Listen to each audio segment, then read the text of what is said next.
Binecuvântat să fie Domnul. Amin. Și binecuvântată să fie prezența Duhului Sfânt în adunarea noastră în dimineața aceasta. Dacă sunteți de acord, puteți să spuneți cu toții amin. Amin. Dragii mei, o sărbătoare frumoasă în dimineața aceasta, un gând pe care vreau să-l am în dimineața aceasta din cuvântul acesta, este un pasaj, un moment în care ucenicii erau adunați, erau împreună, la fel cum am fost și suntem noi în dimineața aceasta.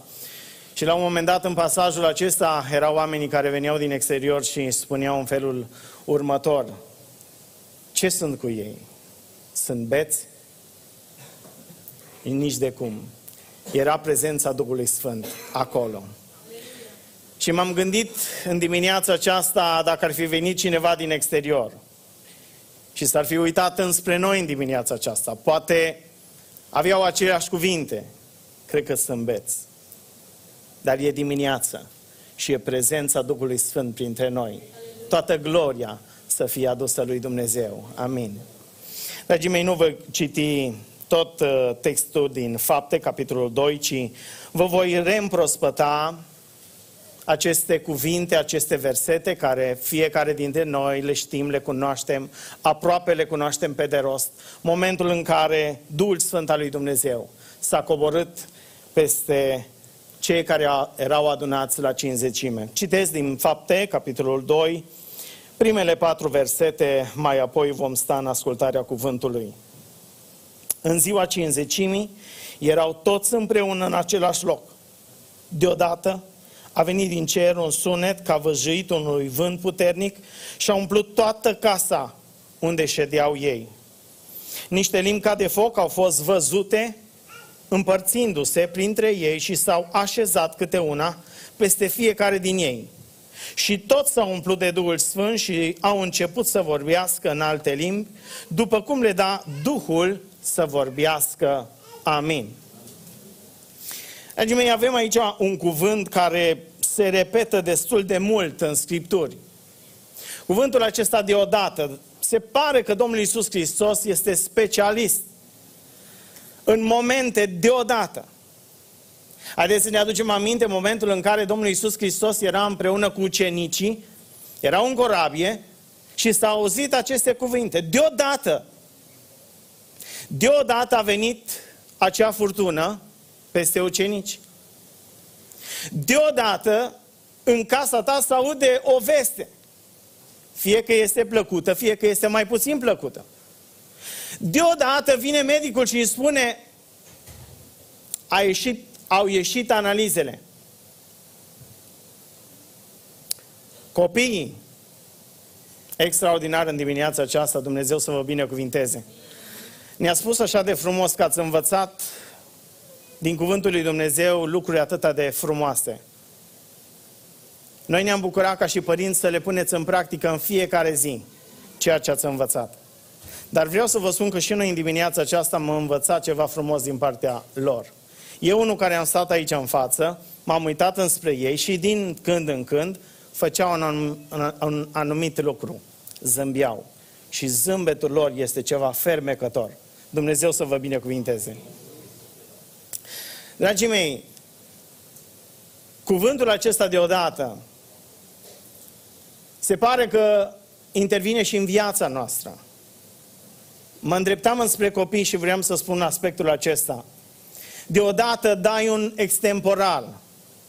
Mi-aduc aminte momentul în care eu eram la școală și venea profesorul, intra în clasă și nu spunea foarte multe cuvinte, ci spunea doar atât: scoateți o foaie de hârtie, pentru că astăzi intrați la testare.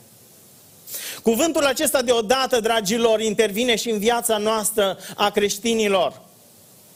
Nu te aștepți, nu te anunță nici păstorul, nu te anunță nici prorocul, nu te anunță nici președintele de cult. Și spune: dintr-o dată familia ta trebuie să treacă prin anumite circumstanțe ale vieții, poate mai puțin plăcute. Soția ta, soțul tău. Rahela, în urmă cu mulți ani, a auzit doar un telefon care spunea: soțul tău nu mai vine acasă, ci merge spre spital. Dragii mei, în dimineața aceasta n-aș vrea să merg în tenta aceasta a lucrurilor care să ne producă anumite gânduri că Dumnezeu este Cel care ne lasă singuri, ci dimpotrivă. Cuvântul lui Dumnezeu spune că atunci când Domnul Iisus Hristos a înălțat la cer, ucenicii erau un pic confuși și spuneau, ce facem acum? 3 ani și jumătate n-am dus lipsă de nimic, de îmbrăcăminte. Domnul Iisus Hristos era împreună cu noi și n-am dus lipsă de nimic. Și când au văzut ucenicii că Domnul Iisus Hristos se înalță la cer, Domnul Iisus s-a îndreptat înspre ei, spune cuvântul lui Dumnezeu, și i-a binecuvântat în primul rând. Ca mai apoi le-a spus, eu plec, dar vă voi lăsa un mijlocitor care va fi în voi și cu voi în fiecare zi, binecuvântat să fie Domnul. Eu asta simt ca și copil al lui Dumnezeu, dragilor. În fiecare zi puterea Duhului Sfânt este de partea mea, binecuvântat să fie Domnul. Când se aude dreptul meu și când s-a auzit în dreptul meu, deodată a venit încercarea.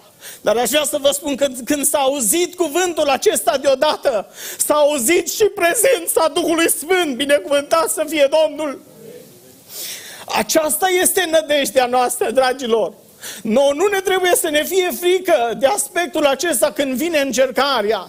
Când se aude dintr-o dată, aș vrea să fii liniștit și să spui, binecuvântat să fie Domnul, pentru că puterea Duhului Sfânt este cu mine. În încercare, în provocare, puterea lui Dumnezeu este de partea mea. În dimineața aceasta aș vrea să ne uităm ce înseamnă pentru noi, ce înseamnă pentru tine, ce înseamnă pentru mine, Rusalii. Sărbătoarea aceasta a pogorârii Duhului Sfânt, ce înseamnă cu adevărat pentru fiecare dintre noi.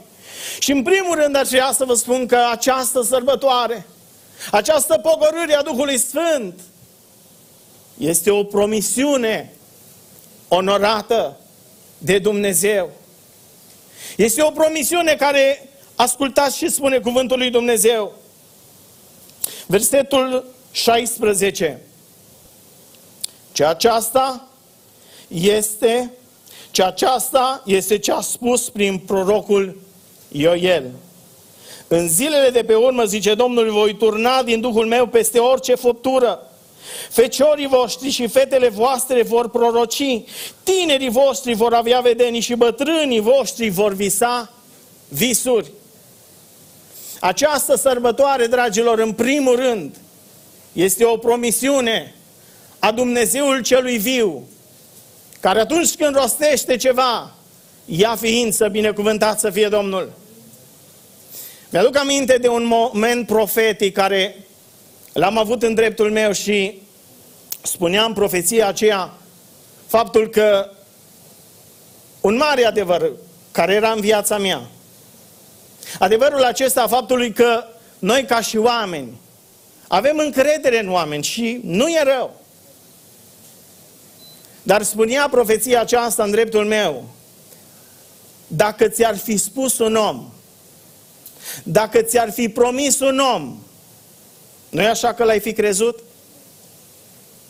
Îți promite un om că te ajută, îți promite un om că este cu tine.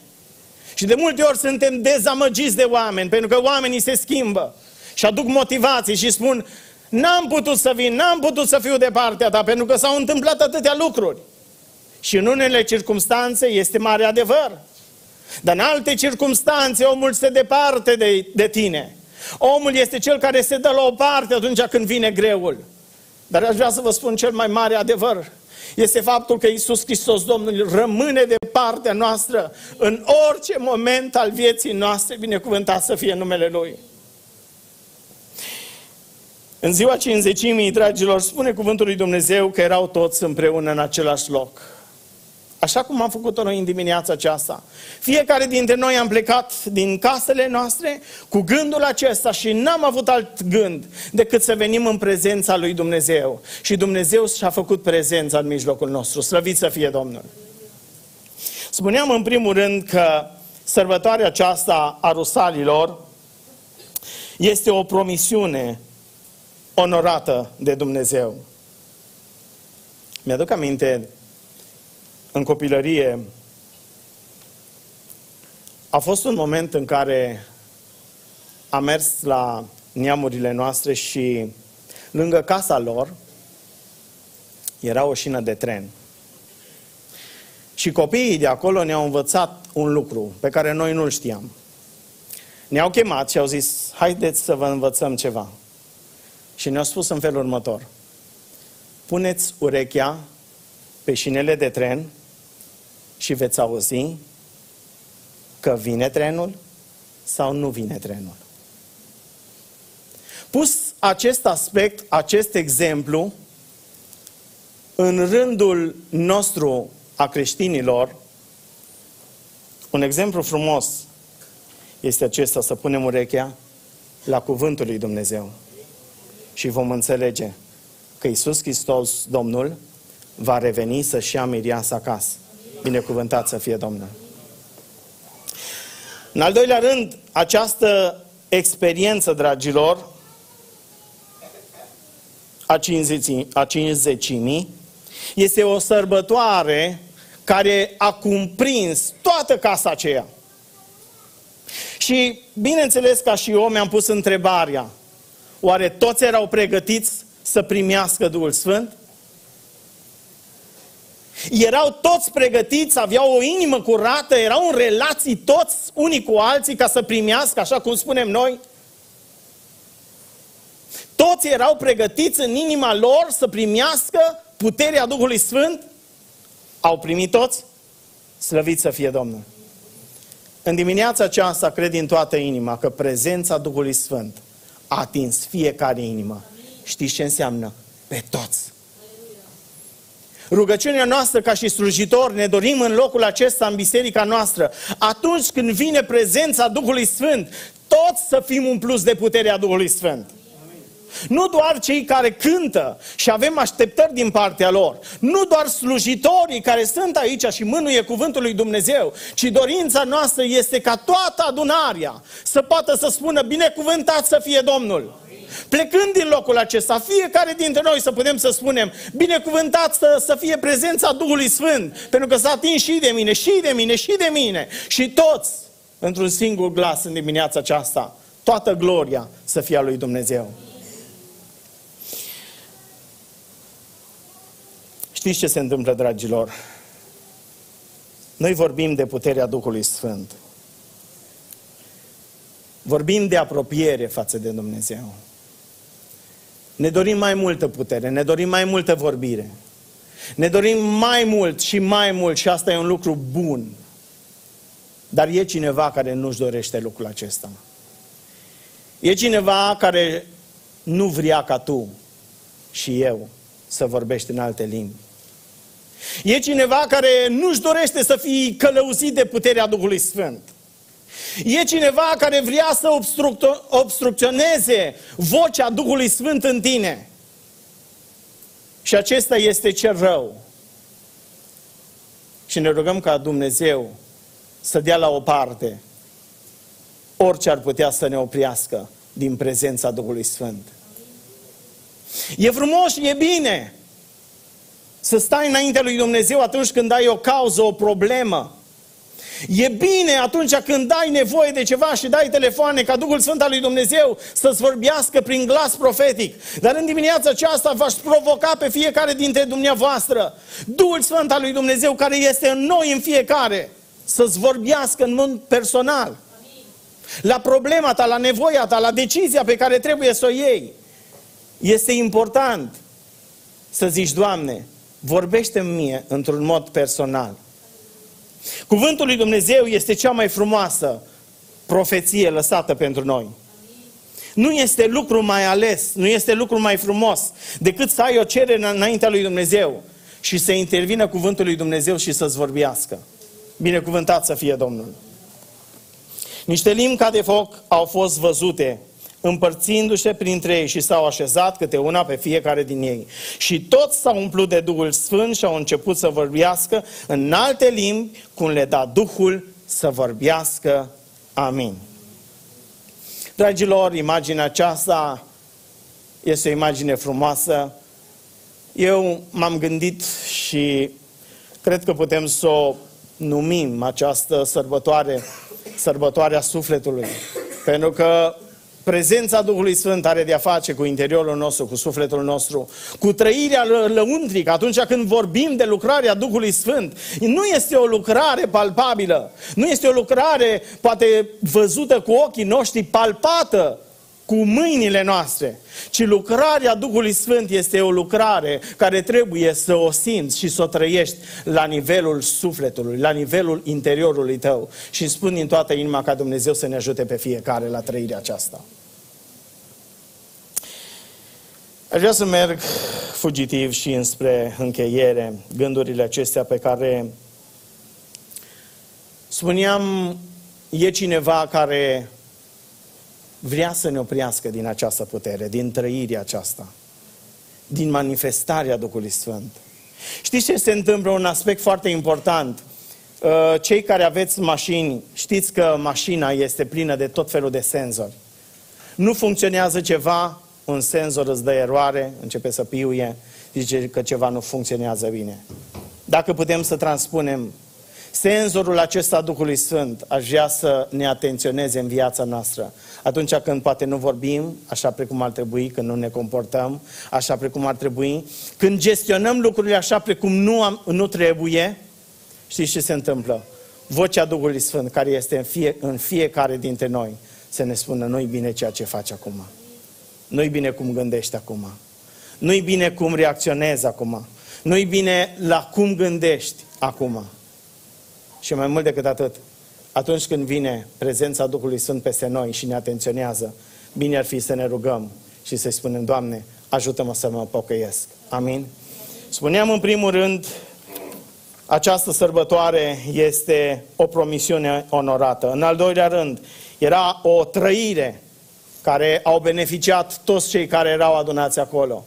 Și mai mult decât atât, în al treilea rând, aș vrea să vă spun că Rusalile au fost cu o sărbătoare în care oamenii au fost mântuiți și au spus cu adevărat: Dumnezeul este viu. Cu adevărat, prezența Duhului Sfânt este vie. Și această trăire care au beneficiat oameni din Mesopotamia, din Frigia, din Pamfilia, din Egipt, din Cirena, din Roma, au adunat acolo și fiecare era cu limba lui, fiecare știa limba în care s-a născut. Și când a venit prezența Duhului Sfânt, unii vorbeau într-o limbă, alții în altă limbă. Dimpotrivă, spunea: da, voi nu sunteți din zona cutare și vorbiți o altă limbă? Știți ce se întâmplă, dragilor? Prezența Duhului Sfânt ne unește pe fiecare dintre noi. Nu vedeți dumneavoastră oameni din România, din America, din China, din Statele Unite ale Americii, când intră în prezența lui Dumnezeu, sunt ca și frații. N-au nicio diferență. De ce? Prezența Duhului Sfânt ne unește pe fiecare dintre noi. Mai mult decât atât, în adunare, în familiile noastre, noi suntem adunați și venim din medii diferite, dar ceea ce ne unește pe fiecare dintre noi e prezența Duhului Sfânt. Comunitatea aceasta în care Duhul Sfânt al lui Dumnezeu vine, ne vorbește, ne unește, ne sfințește și merge mai departe. Binecuvântat să fie Domnul. Vreau să închei. De multe ori, o sărbătoare ca aceasta, poate nu reușim să expunem în deamănuntul ceea ce s-a întâmplat la ziua Cincizecimii. Dar ca și concluzie, în dimineața aceasta aș vrea să vă spun că în ziua Cincizecimii a fost o mare sărbătoare. Noi încercăm prin cuvintele noastre să aducem înaintea dumneavoastră ceea ce s-a întâmplat, expunând din cuvântul lui Dumnezeu. Dar ceea ce s-a întâmplat în ziua Cincizecimii, această manifestație a Duhului Sfânt, de multe ori noi nu reușim să o descriem în cuvinte. Ce ne rămâne? Să ne rugăm să o trăim noi în fiecare zi, în fiecare moment al vieții noastre. Dacă este ceva frumos care poți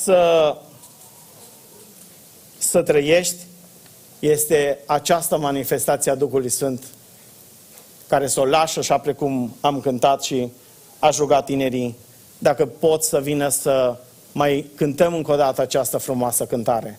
lăsați Duhul Sfânt să lucreze în viața voastră. Lăsați Duhul Sfânt să lucreze la nivelul minții voastre, la nivelul conștiinței dumneavoastră. Duhul Sfânt al lui Dumnezeu va lucra în fiecare dintre noi atât cât îi vom da loc. Dacă Duhul lui Dumnezeu îl vei pune într-un șablon, El atâta va lucra. Dacă Duhul lui Dumnezeu, dacă vei spune Duhului lui Dumnezeu, Doamne, lucrează în viața mea și preia Tu controlul vieții mele, Dumnezeu va face lucrul acesta prin Duhul Sfânt. Puterea aceasta care altădată era la Ierusalim, doresc din toată inima, dragilor, să se manifeste în noi, în ființele noastre, în fiecare zi, în fiecare moment. Și gândul pe care l-am avut în dimineața aceasta se conclude prin ceea ce vom cânta în următoarele momente. Haideți să lăsăm și să dăm libertate Duhului Sfânt să lucreze, să se manifeste, să-și arate puterea în viața noastră, să-și arate măreția în viața noastră și la un moment dat Duhul lui Dumnezeu să ne vorbească fiecăruia dintre noi și să se aude aceste cuvinte. Vino, demoștenește viața veșnică care ți-a fost pregătită. Dumnezeu să ne dea putere în fiecare zi să trăim o viață după voia lui Dumnezeu. Amin.